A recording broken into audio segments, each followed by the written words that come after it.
Assalamualaikum warahmatullahi wabarakatuh. Kembali lagi bersama saya Budi Hartawinata.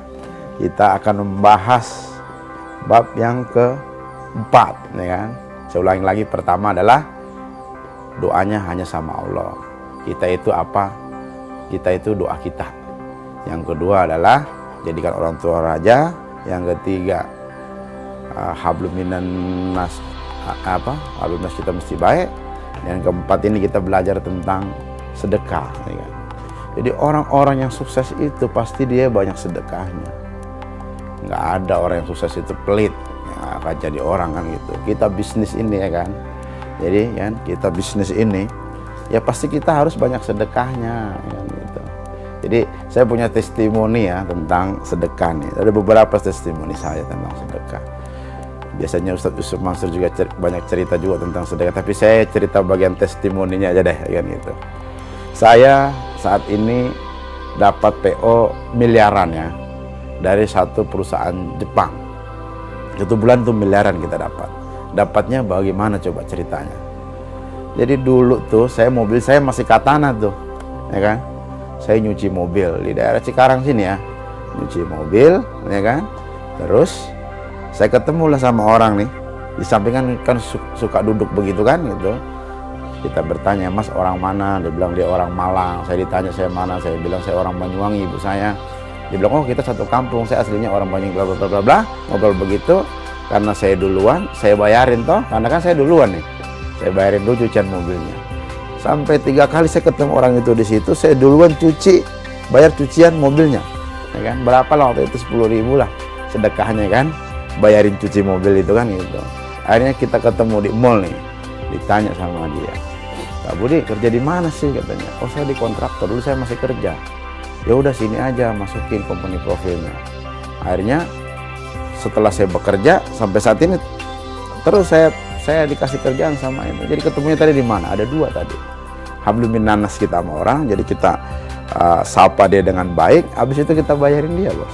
Ada saya cerita bahwa ya kan, saya itu dulu dari masih kerja itu selalu saya bayarin satu hari satu orang makan. Jadi kalau sekarang nih hari Jumat makan soto, ya kan, soto 10.000, kamu kasihkan duit 500.000, Pak ini uang 500.000, ya kan. Setelah saya makan ini semuanya gratis kan, bilang, dan minta doanya minta apa terserah, ya kan gitu. 500.000 bisa berapa soto tuh? Ada 100 kali kan gitu. Oh, yang doain hari Jumat itu ada 100 orang, ya kan? Jadi sedekah memang luar biasa, ya. Testimoni satu lagi nih. Jadi kalau saya itu sedekah apa yang terbaik? Catat, sedekah apa yang terbaik? Sedekah yang terbaik adalah sedekah di saat kita sempit.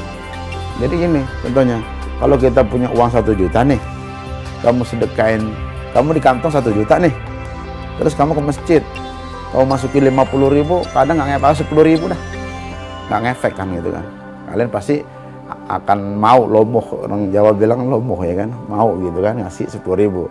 Tapi coba kalian separuhnya aja, 500.000 deh kalian masukin, pasti kalian berat kan. Nah di situlah diuji keimanan. Saya dulu sering 1 tas saya malah saya kasih, saya sering kosongin. Jumat itu saya semua dompet saya kosongin semua. Nah di situ memang perlawanan tuh, berat tuh. Oh berat nih, bagaimana nih kan, duit segini-gininya dikasih, nah di situ, ya kan. Jadi kalau saya pribadi nih ya, sedekah apa yang terbaik itu ya sedekah di saat kita merasa kehilangan. Kalau kita merasa kehilangan duit kita untuk jalan Allah, ya kan, nah di situ lo akan dapat gantinya. Satu testimoni saya lagi terakhir, ya kan, dulu sekitar 5 tahun yang lalu ya, 4 tahun yang lalu lah. Dulu saya itu ditelepon sama orang keuangan saya, Pak Budi gajian nih, minggu depan kita udah gajian Pak, berapa ratus juta tuh, 250 juta. Uang nggak ada Pak, bos, uang nggak ada, uangnya tinggal 70 juta ini. Sementara ini hari Jumat, kita gajian mesti hari Senin Selasa lah, ya kan, paling lambat. Saya bilang, ya Allah, kamu berdoain lah, mudah-mudahan Senin kita dapat duit, jadi Selasa kita bisa gajian, gitu kan. Gitu. Akhirnya hari itu saya meeting lah di daerah Sudirman. Meeting, saya ketemu orang Jepang, dia punya utang sama saya, bang, pasang kanopi begini. Saya, Budisan, saya belum bayar ya, kanopi ya belum. Berapa duit ya, katanya. Oh ini 70 juta. Oke ya, kamu saya kasih 5.000 US dollar aja dah, nggak apa-apa kan, nggak apa-apa dah. Nah, saya dikasih tuh uang dolar 5.000 US dollar itu berapa lembar berarti? 50 ya, 60 lembar dah dikasih, saya kantongin di sini. Habis dari situ dari Sudirman saya meeting lah ke salah satu televisi, ya kan, kantor televisi, karena saya ada kerjaan di situ. Nah, saya punya kebiasaan, ya kan. Nah, mudah-mudahan teman-teman semua ini jadi motivasi ya. Kan kita suka masuk toilet tuh. Toilet kan ada ya mbaknya tuh. Kadang sopan dia sama kita, silakan Pak, gitu kan gitu. Nah, saya selalu kasih tuh. Biasanya saya kasih 100.000. Jadi sini cowok, sini cewek toh. Dua gini kan. Cowoknya saya kasih 100.000 tuh, gitu. Nah, waktu itu saya nyari uang, nggak ada uang ini 100.000, nggak ada uang. Ada uang 100 US dollar. Disitulah tadi saya bilang berkecamuk ini hati ini kan. Dikala kita nggak punya duit nih, gua harus ngasih nih uang saya 100 dolar. Berat kan memang kan gitu. Mundar mandir resepsionis. Saya nggak mau kasih karena kan saya pikir kan ini saya cuma 100 US dollar gitu kan gitu, ya kan. Akhirnya saya bolak-balik gitu kan, bolak-balik gitu kan. Saya nggak tenang nih. Biasa saya kasih sore itu saya nggak ngasih karena uang saya memang nggak ada gitu loh. Tapi saya daripada hati saya ini bergejolak, saya tarik aja 100 US dollar. Saya kasih, ya Mbak, 100 dolar. Saya kasih si Mas ini 100 dolar. Si Mas itu bilang, apa ini Pak Budi katanya? Ini duit apa katanya kan? Nanti mungkin baru lihat. Kata sapam itu duit dolar. Yaitu 100 dolar. Saya bilang cukuplah buat kalian makan malam ini sama teman-teman kalian katanya. Sapam bilang itu kalau itu 1.300.000 itu. Udah. Saya pergi ya kan. Saya naik mobil, saya dijemput sopir, saya naik mobil. Di mobil saya ditelepon sama orang. Siapa orang ini? Orang ini ya kan sudah 3 tahun punya hutang sama saya sebanyak 300 juta rupiah, ya kan.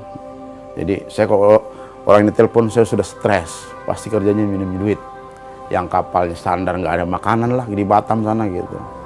Jadi sampai dia berutang 300 juta saya nggak tahu lagi orang itu kemana. Nah sore itu dia telepon, Pak Budi di mana? Waduh, gue udah stres nih. Dia minjem duit lagi nih. Sementara buat Selasa gajian aja saya belum ada duitnya dari mana gitu kan gitu. Akhirnya dia telepon, jam berapa ada di Cikarang katanya. Jam 8 jam 9 dah gitu. Tapi saya udah negatif thinking nih ya kan. Wah, dia pasti minjam lagi, habis lagi duit dolar saya nih. Saya kan orangnya paling nggak bisa nih kalau udah di depan saya begitu bilang enggak gitu nggak bisa ya kan. Akhirnya sampai di rumah dia datang, rupanya dia bukan minjam duit. Dia bawa uang cash 250 juta dan cek 50 juta. Lunaslah hutang dia malam itu. Dan terperanjat suka saya kan sudah tidak mikir tuh, kepikir kan duit saya udah hilang tuh, ya kan.